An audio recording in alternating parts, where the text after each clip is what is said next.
Hello, hello, hello, and welcome to the Million Dollar Electrician Podcast, where we help home service pros like you supercharge your business and spark up those sales. I'm Joseph Lucani, and together with my co-host Clay Newmeyer, we're here to share the secrets that have helped electricians sell over $1 million from a single service van. Now it's time for sales. It's time for scale. It's time to become $1 million electrician. If you're listening now, and you should be, welcome Rusty Page to the show of Page Electric. You heard it, just about 5 years in business. Last couple of years, I think you're around 4 million gross revenue, dozen staff. Is that right? Yes, sir. That's roundabout where we're at. Absolutely. Awesome. Out of Kentucky, here's what you're going to get from this show. Besides just how to treat people right, how to attract the kind of people you want to treat right, how to retain that level of staff, how to set this roadmap for them to want to stay. But Rusty didn't always have it easy either. He's going to walk us through how he started, why he got started. A big miss in that first year, the first 6 months, I believe you had a major challenge there you had to overcome. But not only that, you built a strategic alliance with a major company that some of us know a lot about and others don't know anything about. So I'm so interested to get into that. And not only how to develop an alliance like that, but how to dominate and absolutely dominate. I mean it. You guys are going to hear all about this and how Rusty did it. On top of that, Rusty's been teaching second-year apprenticeships in the electrical trade for the last 7 years. Is that right, Rusty? Did I get that all? Yes, sir. That's correct. Awesome. 100%. Awesome. You're doing great things. You're a perfect candidate for this show. We couldn't be more excited. So welcome to the show, and thank you for starting us out with the all-important matter of human resources and what to do with them. Will you take us back to the beginning and walk us through why you got started with Page Electrical and how this kind of fell flat right away for you? Absolutely. So it started just after COVID. So roughly 2020, mid to late 2020, early into 2021. I was the master electrician at the University of Kentucky Hospital. I was one of the masters. There were 12 total at the time, master electricians. I mean, it's 600,000 square feet of hospital space. So we had quite a bit of, we needed 12 electricians to do our jobs every day, not including all outside contractors. So I was one of the 12, loved my job. It was my retirement job. Like, I didn't work real hard. I was always in good conditions. I didn't have a porta-john that I had to go to, like things like that. And every electrician out there knows exactly what I'm talking about. Like, to not have air-conditioned bathroom every day and have a regular, 7 to 3:30, never overtime unless, they asked me, was just that was the retirement job. Like, I was in it. And I had a friend of mine, Chris, who was an executive. He was pretty high up the level with Big Ass Fans, which some people know about, some people don't. It is a large 24-foot tip-to-tip industrial fan. It's called an HVLS. It's high volume, low speed. It spins really slow. It puts out a ton of air, just period. They're phenomenal products. That's their product. Absolutely. So me and him have been friends for a very long time. Our kids actually went through daycare together. Like, when my son was 6 weeks old and he went into daycare, Chris's son was like 9 weeks old. They literally daycare all the way up. So we were dads that, kind of occasionally talked.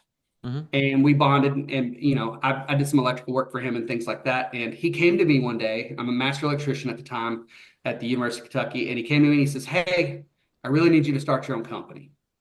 And I said, "Dude, I'm in my retirement job. I don't want to. Like, they didn't get, I'm getting paid really well to do basically nothing," which, at certain level in your career, you're like, this is it. This is where I want to be. It's, I could do more. This is where I wanted to be. And I was very happy with that. And he says, "Well, we have this other installer that they're our only installer. So they're setting their prices. They're not, hitting their deadlines because they don't have to, they're doing a lot of things that Big Ass Fans as a company didn't want, but they couldn't control because they were the only person. There was no, they had the monopoly in the area." And so we went back and forth and, me being me and who I am and outgoing as I am, I just decided, you know what, I'm a master electrician. If I don't like it, I can always find a job and I can always go back, within reason. Obviously, you leave on good terms, so that situation was always there. So I said, you know what, I'll do it. Let's start it. So I quit in January 15th of 21. And or was it 20? Jill, was it 20 or 21? My wife's in her office around the corner. So anyway, I quit January 15th. February 4th, Page Electric exists. Just straight up, that was us. We set our Secretary of State. We opened the LLC. February 9th, I took on my first customer. Now, Joe, I know you don't know our background and what's went on, but Chris did say, hey, you start your own company and you come in, we'll give you, there's a ton of work. We have this many thousands and millions. Oh, yeah. We know that story, right?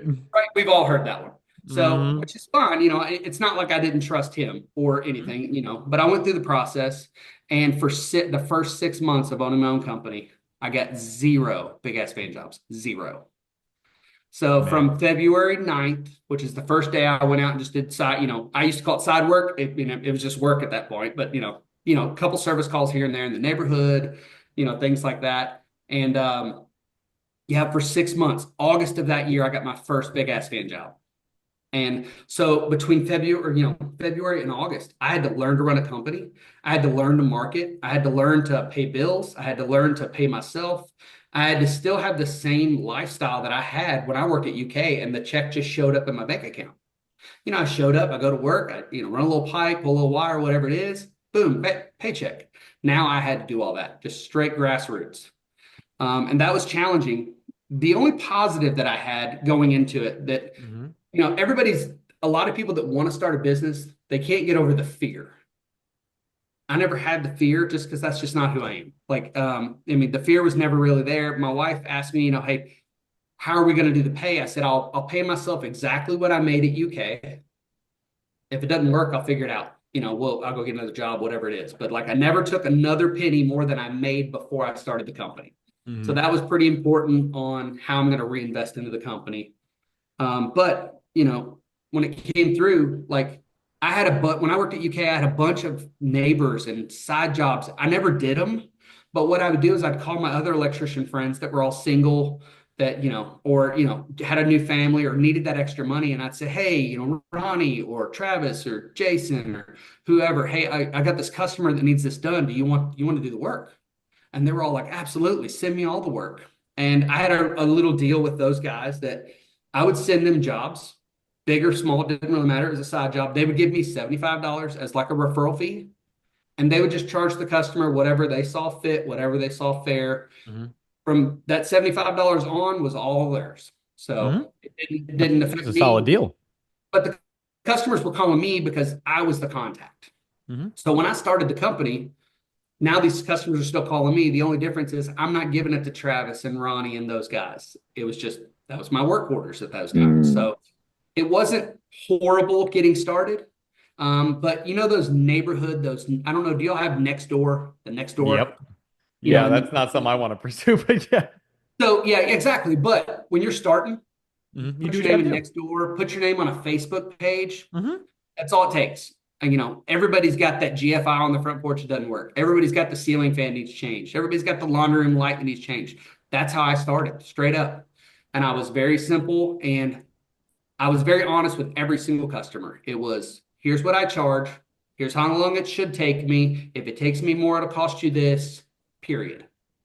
There's no reason to blow smoke up anybody's butt. And, oh, well, I don't really know what it's going to take. I'll have to get my hands dirty. No, should be this much. Shouldn't be more than this much. I'll be somewhere in the middle. Are you happy with that? And that's how it starts. And you've really got to, starting off, you've got to drill that into your customers and be consistent. If I'm going to lose money, it's on me because I told them $200 and now it's costing me $220 in labor and material to do it. Guess what? I'm not charging them the extra $20 because my word is my bond. If I say I'm going to do it for this, I'm going to do it for that. So I love that about you. A lot of long nights doing that. So, but really come important August, stuff. got a big ass fan job. And here's where it takes a twist. And Clay knows what I'm talking about. So I got a job. We killed it. They internally at Big Ass Fans have a company meeting within the directors and the project managers, coordinators, things like that, about every 6 months. And they go over the pluses and minuses and the goods and bads of all of their installers in every region and things like that. Mhm. And my buddy Chris was in that meeting, but he was kind of in the back and he had to kind of keep it zipped. But he was texting me while it was going on. He was like, hey, we're in a meeting right now. And we're talking about installers. And one of the other guys just happened to look at the numbers and he literally said, hey, why has Page Electric only had one job? And one of the coordinators was like, well, I gave him a job. And then Chris spoke up and he said, no, you didn't give him a job. I gave him the only job on this list. And so what happened was is all the coordinators were they all had their installer, which was the previous guy. So Mhm. they were all like just giving it to that installer. There's multiple coordinators. They were giving their jobs to that installer because they're like, oh, the other coordinator will give Paige a job. So they all thought someone else was giving me a job, Wow. and no one was giving me a job. Well, luckily, this meeting happened, and the guy that was in charge that found the numbers, he's the numbers guy. His name's Brian. I don't know if he's still there or not, but Brian said, hey, he said, in 6 months, we're going to have this meeting again. He said, Paige better have 50% of all the jobs in their area. Let them hang themselves if they're no good and let them strive if they're great. He said, let them fail, let them succeed. You don't make that decision for them. And literally from August of that first year to the next 6 months. So there's platinum installer and then Mhm. there's just gold installer. Platinum gets every job that they have in your district, your region, your state, whatever they have it set up as. The installer right below them, the gold installer, they get anything that the platinum installer says no to, or anything that the scheduling just doesn't permit, and just go ahead and give it to Mhm. the next guy. That way we don't have to worry about it. So in 6 months, we took over platinum status from the other installers. And in 1 year, we never once said no to a job from them. Never once. Like we didn't turn down any job. If they said, hey, we got a job for you, yes, sir, no problem. Let me get it scheduled. Period. That literally has to be like the ultimate valve. Can you imagine being the other guy for a second, where you're like, I have a complete monopoly, I can charge whatever I want, I don't have to do it on time, and then suddenly this new company comes in, not only takes 50% of the leads, but does such a good job in their customer service that now within 1 year they only take your spot and refuse to pass any jobs down, so the valve is completely shut. It's I'm going to insane jump how in here people will too. literally hang themselves trying to just skirt by doing the minimum when they would have thrived just pushing a little extra further. This is a huge point. I got to jump in too. And first, I think it's only right that we thank Brian. So Brian, Mhm. if you're listening, Page Electric loves you. Thanks, brother, for doing the right thing and Mhm. sharing the workload. That said, though, how many people are listening that had a door open? Maybe it's just a crack and maybe didn't have this clarity at the upper level. Who is your Brian in that strategic alliance that you're trying to break wide open and have the shot to prove?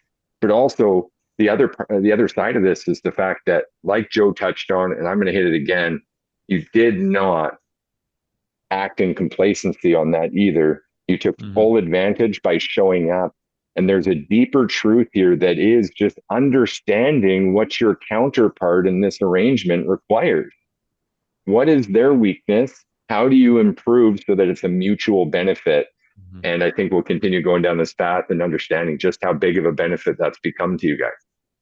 Mhm. Yeah, we've been named their platinum installer for the past 4 years. So So, we how have much revenue per year would you say on average comes from this one arrangement? last year alone was $750,000. So, that's Period. not small. Yeah. No, not at all. Last year alone was $750,000. Now, do you want to know what our margin is on jobs like that? I'd love to know Absolutely. because that's a big factor of 73, it. 73% Gross profit margin. gross profit margin. Nicely done. We You got provide it the dialed labor in. and we provide some material like angle iron. There's some hardware, some certain things we have to provide. Yeah. Most of our work is traveling, a little bit of material, labor, traveling labor, and being there when they need it done. So like right now, my big ass fan crew, it's usually a two-man crew, and we can separate them. They both have a vehicle, so Mhm. we can hit smaller, 1 day, 2 day jobs individually. I put 4 guys on it right now. I got my one van with a helper, another van with a helper. So they're all 4 guys. They're doing 28 fans. They have to be done by the end of the month. They actually just called in a minute ago while we're on the phone. I went in and buzzed them over because they know what I've got going on. But they have a 28 fan job. They started on the 13th. See, today's the 18th. Today's my father's birthday. Happy birthday, Dad. So, Happy Happy birthday, birthday to you Dad. as so well. they've been working on for 5 days straight. They will be done on the 23rd. They do not have to go all the way to the 31st. They've been killing it. Wow. How many So fans again? Sorry. 28 28. fans in 7 different buildings, 7 different And locations, which means I have to coordinate 7 different scissor lifts, 7 different moves, 7 different fan openings and closings, but 28 fan total. And they all have to be done by the end of the month because they're all inside of an Amazon.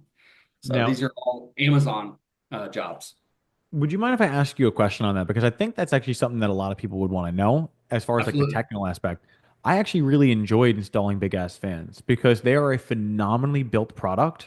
And though they Yep. have a ton of control boards inside of them, they truly are like it's Casablanca used to be the best, and now this has absolutely blown it out of the water. But one of the Absolutely. biggest concerns that people run into is how to physically do the lift. Obviously, people can use scaffolding, you can use your laddering, but they are heavy and substantial when you have your long down rods.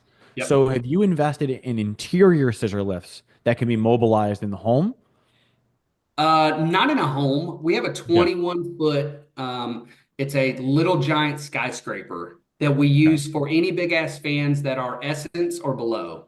We typically don't do their larger industrial fans that way, but Mhm. anything Essence or below, I got a 20 foot, 1 foot ladder and a strong back that says I can get it up to the top of that ladder. Okay. Um, Fair enough. so their smaller industrial fans are about 260 pounds. Hmm. So they're not lightweight. We actually have scissor lifts. I mean, we have multiple scissor lifts. We have a 40-foot scissor lift coming. That's our newest Hmm. addition to the I want to see that toy Cultivating happen. family.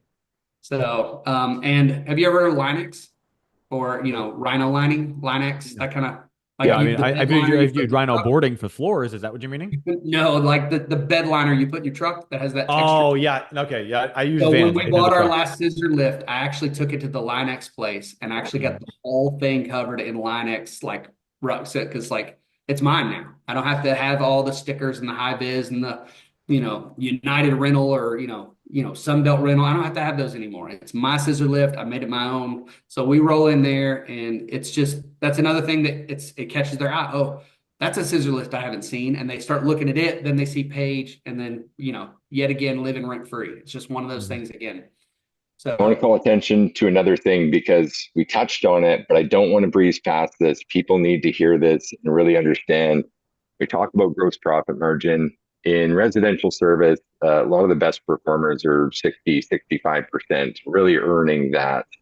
Now, to get to 73%, did you say? There's another factor that comes into play because often we're talking about increasing our pricing. We're talking about incentivizing our team to do things quicker, right, and better. We're talking about material management and reducing additional runs and et cetera. But it sounds like by being this platinum level big ass fans installer and main partner in that, the ability to keep doing the same work over and over and over is actually increasing your standard and increasing your profitability. Mhm. absolutely. Absolutely. And So we that's started off huge. our gross margin at the beginning with big ass fans was about 45%. A typical, I mean, it's a really good, it keeps the bills, paid, it keeps everybody happy. And it's not that they increased their prices. We didn't increase our prices with them. It's actually, year over year, they changed their own prices on what they were going to pay us to do certain installs.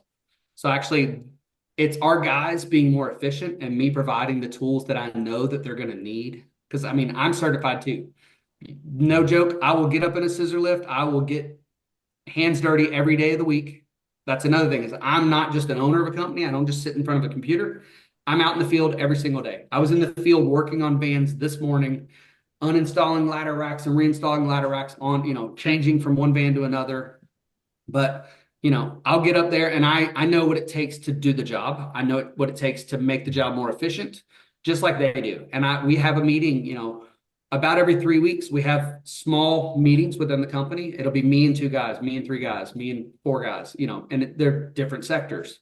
And we'll have lunch. I'll take everybody to lunch. We'll go to Hooters or whatever. We'll grab a beer and we'll have good, bads, and uglies. What do you got going on? What do you need from me? How can I make it more efficient? Period. because they'll tell you every single person that works for you, every person in the field, no matter what sector, service calls, industrial, commercial, residential, if you're a pool electrician, you have certain things that you can do. Man, if I had this, I'd be better. If I had that, I'd be better. If I had this, I can do it faster. I mean, I know we talked about it, Clay, but Joe, every one of my employees has 40 hours worth of work at the beginning of the week. Every one of them. If they get done in 30 hours, what happens? I would suspect, based on how you're leading with this, that they still get the 40 hours. Bingo. They go I home. love it. Why would I penalize them for being really good at their job and efficient? If they can get 40 hours worth of work in 30 hours, they can go home. My employees don't choose to go home. They can. They all know that they can. So what do? They call the next guy. Hey, what do you got left on your job? Can I come help? They'll just show up on the other job site, help him rock out his 40 hours. He might be sitting at 36, 38 hours to get his done. Now he's got 2 extra guys showing up to help. Now he's getting done in 32. Then now I got 4 guys available. Now those 4 guys call the other 2 guys, the other 3 guys. What can I do to help you guys? Any guys that I got a dentist appointment, I got a doctor's appointment, I need to go to court, I got jury duty, whatever they got going on. We have a phrase, don't be a buddy fucker. If you got something going on, get with the guys in your line and say, listen, I got some stuff going on. I don't want to screw you because we run 2-man crews. I don't want to leave one guy by himself with, 3 Tesla chargers to do in a day and no help. That's brutal. Nobody wants that.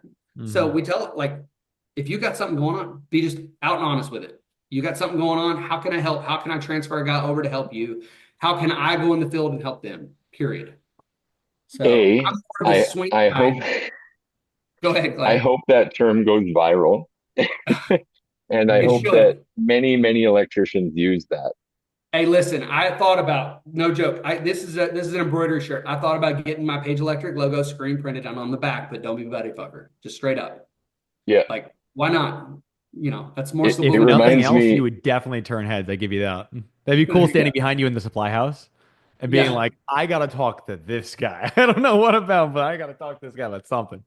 Yeah, it reminds me of starting out in the trade even. One of the first splices I taped, I remember my journeyman being like, what's this? No end for a friend? Yep. You screw in the next guy. It just Absolutely. takes time. You're That's taking the other time thing. from the team. When we're doing residential and we're doing new construction or remodels, like, we all know what it takes to get the job done, but we also know if we just do that little extra step, that little extra effort, and I don't charge for it. And that's why I kill a lot of people on is I'll do the extra thing that it takes, that if I have to come back to this house for a service call, I'm in and out. Like, I know I'm done. So, like, I'll parallel every single plug with a pigtail, period, on every house.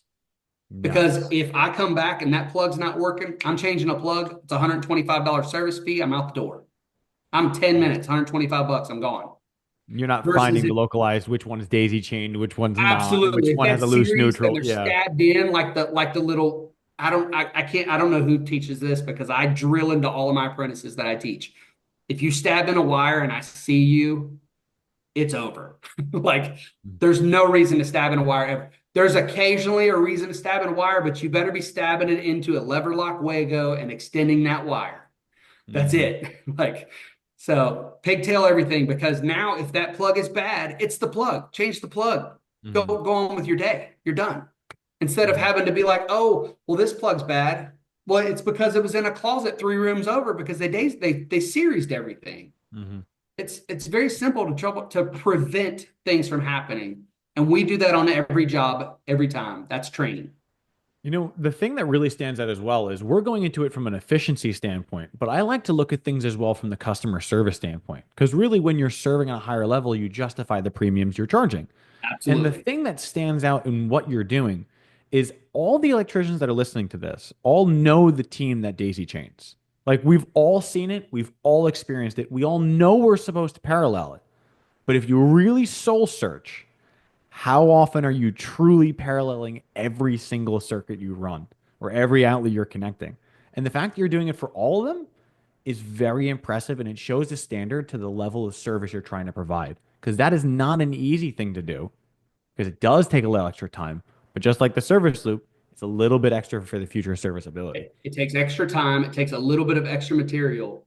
but it Mm-hmm. prevents so many problems. But here's the Exactly. problem. The people that are seriesing all of those circuits, and we all know those guys, Mm-hmm. those are also the same guys that are not doing the troubleshooting. Correct. That's the problem. If you send the same guy that seriesed it to go troubleshoot it, he's going to be like, oh, I was in this house. I wired this house 5 years ago. I know exactly where to go. He doesn't because he's seriesed everything. He's got to do the same troubleshooting that anybody that comes in behind him has to do now. Mm-hmm. My guys know, let's spend the extra time, the extra effort right now, which is minuscule on a scale of profit. Mm-hmm. Minuscule. Like people look at it as, oh, if we just stab them all in, we'll be this much faster. Yeah, you might be 4 hours faster on getting the job done. I might be 4 hours slower, but now I've got a service call 5 years from now that takes me 10 minutes and super profitable, which is just building on my work. And you have the same service call 5 years from now that's going to take a guy that doesn't know what happened 3 hours because he has to Mm-hmm. trace out every plug, every switch, every light, Mm-hmm. all the way till he finds that spot. He might get lucky like we all have. Mm-hmm. He might, oh, it's probably right here. Oh, there's the loose wire, and he got lucky. We've all done that. Mm-hmm. But if he didn't, I've had one. I walked into a house. I joke you not. I told the lady, I said, here's what happened right up front. I said, I know a neutral or a wire has come unstabbed from one of these stabbing things. It could take me 10 minutes or 10 hours. That's what I told her. 5.5 hours later, 5.5 hours later of troubleshooting, I found it. And guess what? I felt really bad because I had to charge her for 5.5 hours of troubleshooting. Even Mm-hmm. though 1 minute in, I knew what the job was. I knew what the Yep. problem was. Matter of finding it. The cool thing on top of that is if you really put yourself in the customer situation, you're also reducing the inconvenience they have to experience. Because let's say, sake of argument, you have what someone has a home office and you have everything paralleled and you have one outlet that fails. There's a difference between one outlet doesn't work and I'm plugging a cord right next to it versus my room doesn't work and now I can't work from home and I need a same day repair and I'm going to be charged a premium to do it, all because the electrician wouldn't take the extra time to not series it. Absolutely. It's And so I have wild. provided the customer service like this for so Mm-hmm. long. And I've telling Clay this before, and I know you don't know it yet, but my customers don't ask how much anymore. None of them. Nobody asks how much. Mm-hmm. They say, here's what I need done. Can you do it? Absolutely, yes. And when can you start? Those are the two questions my customers ask me. Mm-hmm. I'm not really expensive, but I'm not cheap. But I tell them right to their face, listen, if you need cheap, you can find cheap. I'm not that guy. I will do it right. I will do it very quick and you'll be very happy. Period. Never do they ask how much. If I get a customer that says, hey, can you give me a quote on something? I can give you a quote. But if they say, hey, can you come by and give me an estimate and take a look, give me a price and try to hem and haw, we are not the right customer. We are not the right customer for you. You are not the right customer for us. Mm-hmm. And, we can weed those out pretty quickly because we're here for efficiency. We're here to get whatever problem you Mm-hmm. have done. We're here to make a profit. And we're here to go to the next job. It ties in with Big S fans as well because part of the branding is you're supposed to have the felt white gloves that come standard with it. Like every single technician needs to have those felt gloves because of the way that the metal is. But the thing is, it's so cool that not only are you actually wearing white gloves, but you seem like one of the very few people who truly understand delivering a white glove experience. Because Absolutely. if customers are not asking you what it is or how much the cost is, then you've established yourself in your community within a particular demographic that you are their person and that they know you're a safe bet and they've experienced enough of the competition to say, I'm never going back to that. Let That's me a let me phenomenal branding flag that's been stuck into the That's a ground. great point. So this is my Mhm. business card. It's very Yep. simple. It's just my logo right on the back. And then obviously I get information on the front. So I used to do my personal information. This is me. And then my guys would have, this is them. This is a generic card. This is Hmm. just what we certify in, what we're good at. Give us a call, period. Hmm. Every one of my guys can hand this card out at any point. So Hmm. when I started the company, I was like, man, I really need that slogan. I need something that does it, that just hits. So at the beginning, I used to tell people like, listen, when it comes to electric, you know a guy. I was that Hmm. guy. And that kind of hit for a little while, but it never stuck. But I guess subliminally and, everybody, like you're right. I just give them the service that they expect for the Hmm. money they're paying. And I just am the guy without having to tell them, hey, when it comes to, a guy, don't forget about me, a guy. I don't have to be that guy. I am Hmm. that guy just without them even thinking about it now. That's phenomenal. I love that. With that, I'm going to pause this for a moment because we always do this little segment, wins of the week. I've got a couple to share, Rusty, and then I've got a couple of questions for you. I'm going to bring you back. We're going to lean back into the personnel piece and why the 40-hour weeks are so important to you. I know there's a burner behind that as well. So I want to dive into it.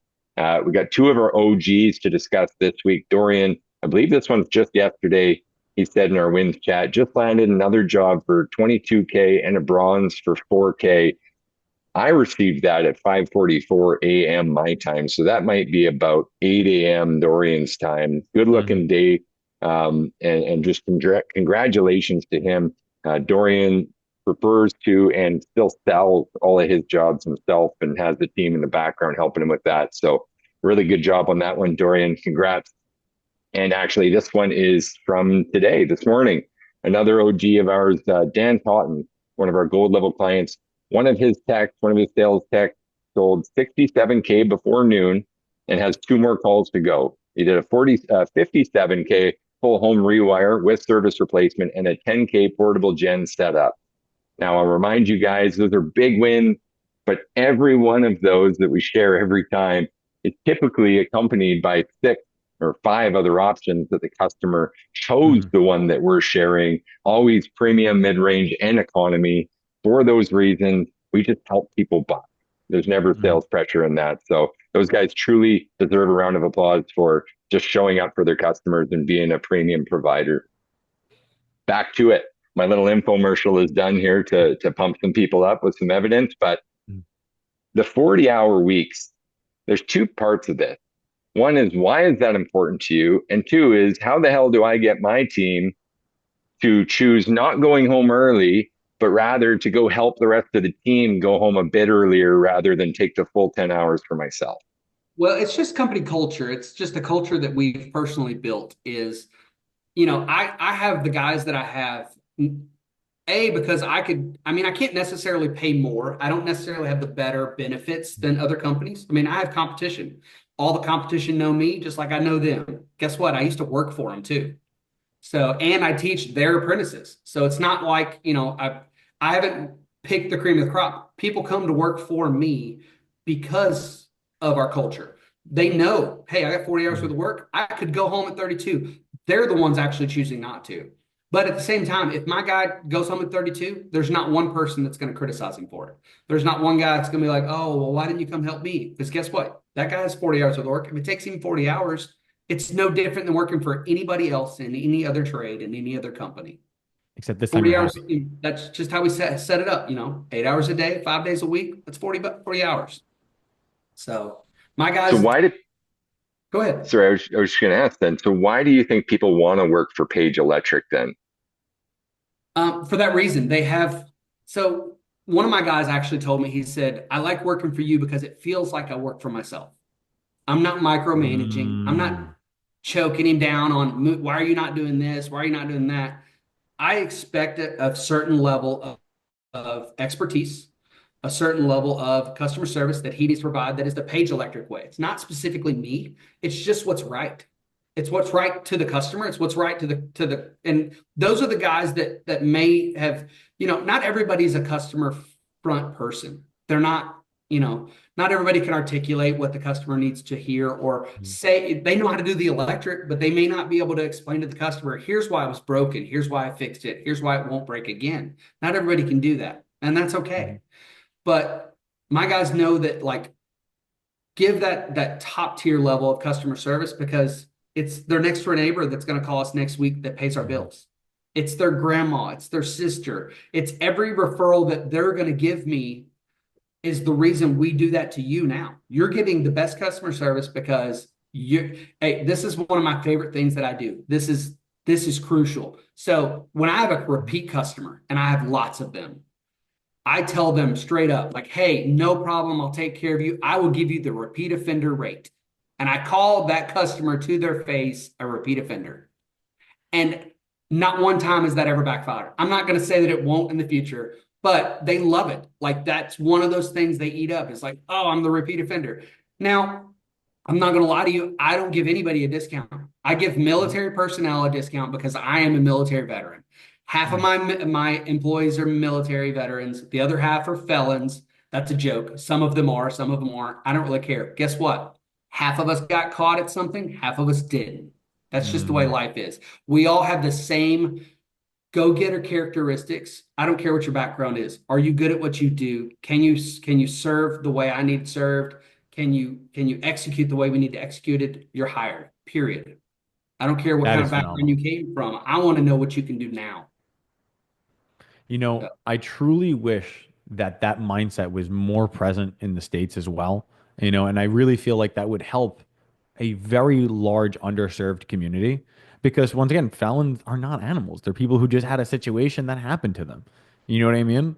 So the I mean, fact listen, that you're not if we looking at it, had if we had social media when I was a kid, mhm, we'd all be screwed. a lot Yeah. of things that I'd probably gone to jail for.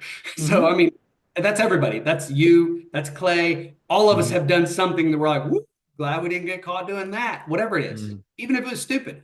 Hmm. So, I'm with you but like, 100%.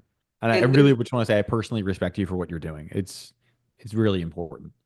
absolutely, and there's no tax benefit to it. There probably is in some states. And I can't say that there's not. I think for some reason, if you hire felons a certain percentage and veterans a certain percentage, there probably are taxes. Where I'm at doesn't matter. Those people are the people that have that strive and that go get them and that gumption that I need and want Mhm. as an employee. Love it. Yeah, great share. And speaking of people, I also want to know about the apprentices that you train and why you choose to be a teacher and what importance or value that brings to your life, Rusty. All right. So when I got out of the military, I actually became a mailman because that's like job number one. You're a former military, you become a mailman.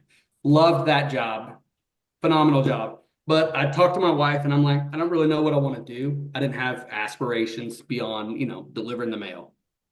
I knew that wasn't really going to be my like end all be all career, but I always wanted to teach. I always wanted to teach math specifically. I don't know why. I guess I just was at a young age, I loved my math teachers. I loved just doing the math in my head was amazing. I had that teacher, growing up, like, oh, you need to show me how to do your work because you're not like going to be walking around with a calculator in your pocket later on in life. Guess what? Yes, you are. So, Mhm. but I did it in my head just because that's who I am. I'm a mechanical, numbers oriented person, and so I wanted to teach math. And so I looked into, and there were just so many hoops and so much education you had to go through. I'm like, ugh, I'm not going to do that. So electrician was the closest thing to what I did in the military. So I became an electrician. And when I went through apprenticeship school, I went to the same school that I teach at. When I went Mhm. through, as soon as I graduated, the director said, hey, have you ever thought about teaching?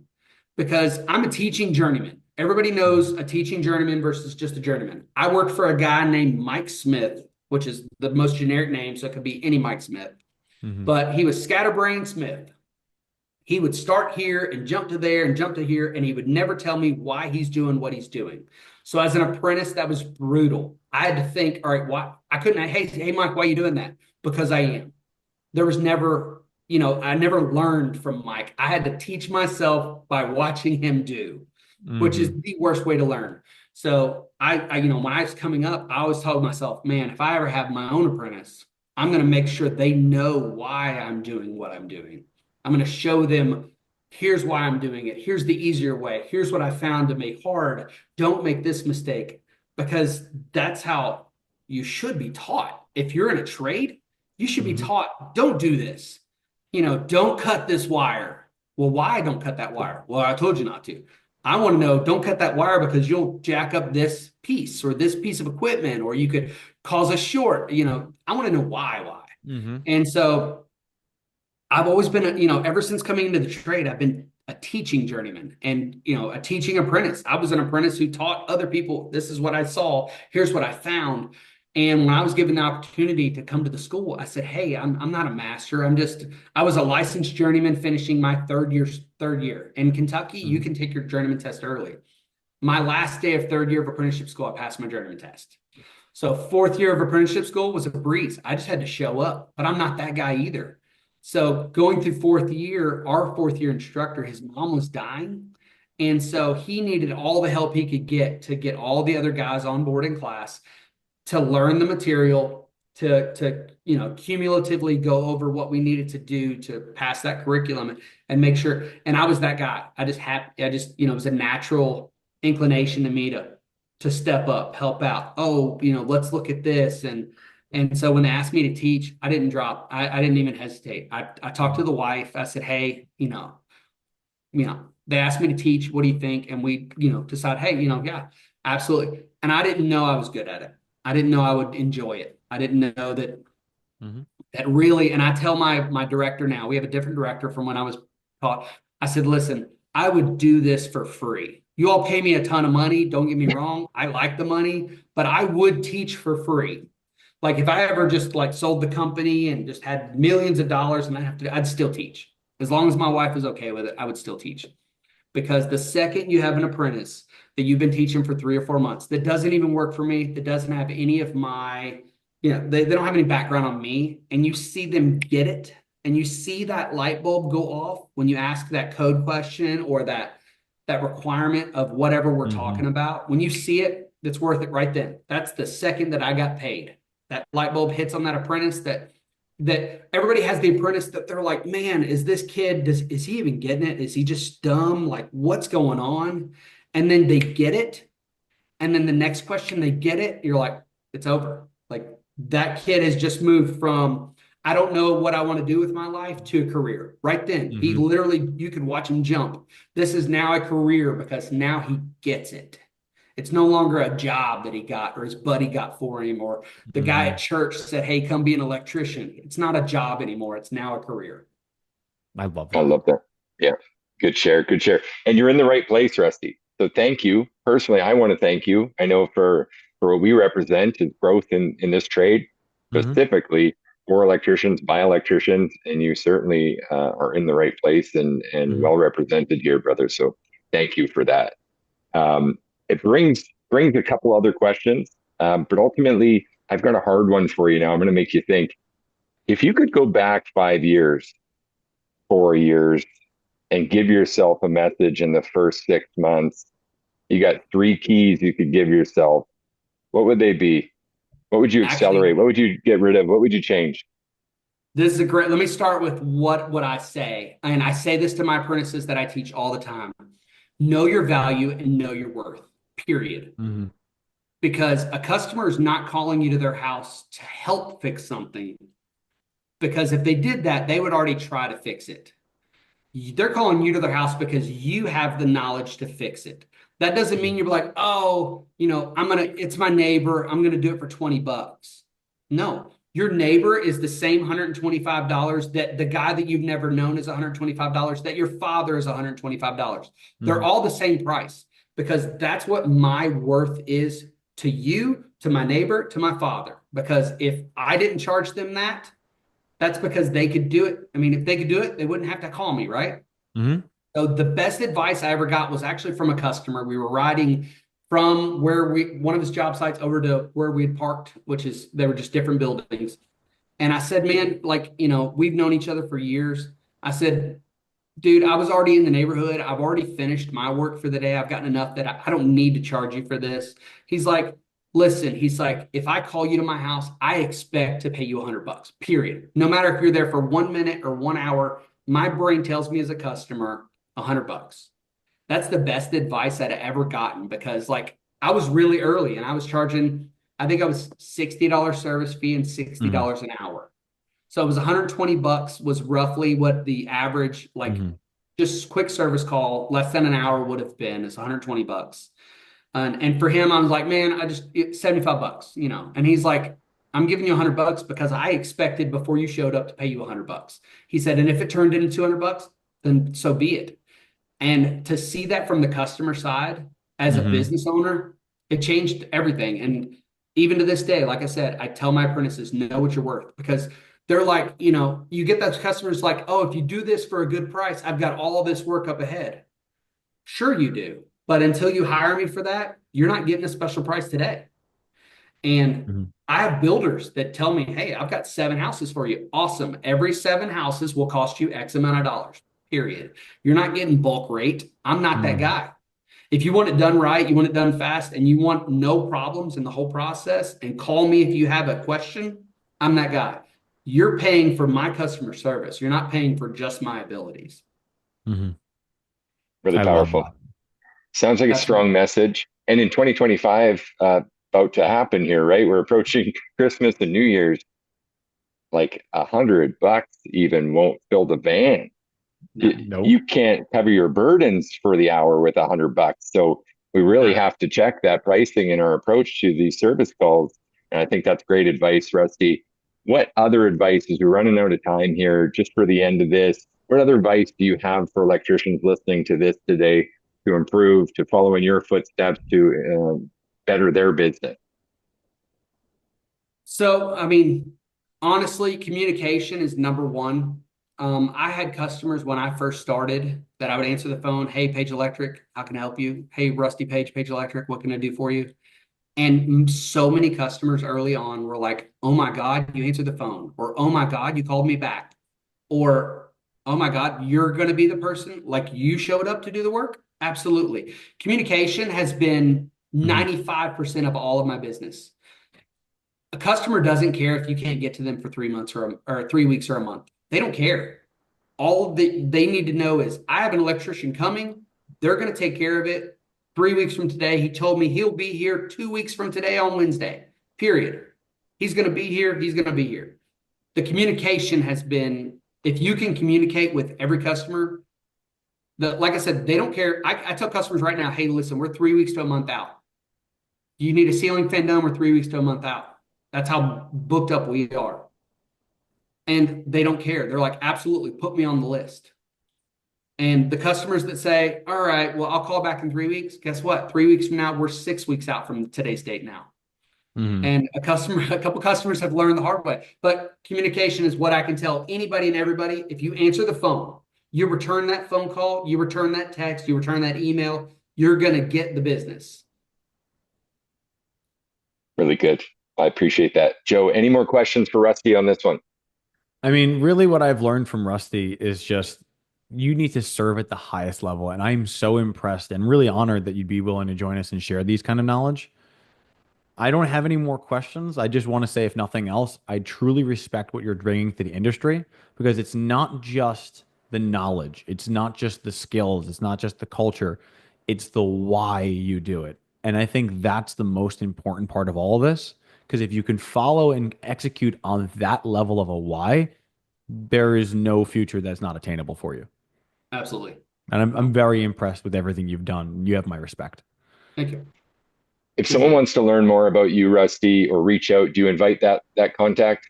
Absolutely. Listen, I go to these like events for the IEC, which is the Independent Electrical Contractors, which is where I teach, by the way, national events. And we have guys that just come in that are just starting a business and they're like, hey, this is probably a pretty good convention. I've had literal guys, I had a guy that I'm like, listen, call me. I'll mentor you. I'll answer a question. I will FaceTime you if you have a problem. I'm that guy. Mhm. Anybody and everybody, I don't care internationally, 3 o'clock in the morning, my phone rings, answer it. It is what it is. My wife hates it. That's what pays our bills. I'm going to answer the phone. Anybody can reach out to me. I'm dead serious. And you'd be surprised if you say that to someone, they're like, oh, I'll reach out. No, they won't. But if you reach out to me, I answer my phone every time, all the time. What's the best way to get a hold of you, Rusty? Go to our website, pageelectricllc.com. So Awesome. And contact everything, form will take me to an email address, etc., or the their phone contact number form listed. comes directly to my phone. Whew, Man, that's that a is like responsive owner. direct elevator to the executive suite. Direct. All So I right. tell customers they call me on my personal cell phone, which is not listed on the website. And they're like, hey, do you do electric? I'm like, yes, I do. I said, but if you're calling this number, it's either because you are someone or you know someone, because my OG customers, my original customers, my personal cell phone number was on the side of my vans for the first year of my business. So you either are someone or you know someone if you're calling me directly. And guess what? Typically, those customers, I go do myself. I'm the one doing the service call. I'm the one doing the service upgrade. I'm the one climbing on your roof doing your solar install. I'm the one doing your generator install. Because anybody that takes the time to give me a referral to my personal number, I'm going to take the time to make sure to treat them like they're every other customer that we have at Page Electric. Well, you heard it here first, guys. Please don't abuse this man. Reach out if you need some help. He's happy to help you. Do not abuse the privilege. We have such great guests here that keep sharing the most personal contact methods like phone numbers, etc. You just got direct access to Rusty Page himself and Page Electric. Rusty, thank you so much for joining us. You truly did bring a ton of value here for electricians everywhere, and I hope we get to do this again sometime. Absolutely. Hey, listen, I don't just walk the walk. There it is, tattooed on his forearm, folks. I'm fully invested. I love it. I love it, man. And that's a wrap for today's episode of the $1 Million Electrician Podcast. We hope you're buzzing with new ideas that charged up to take your business to the next level. So don't forget to subscribe, leave a review, and share the show with fellow electricians. Together, we'll keep the current flowing.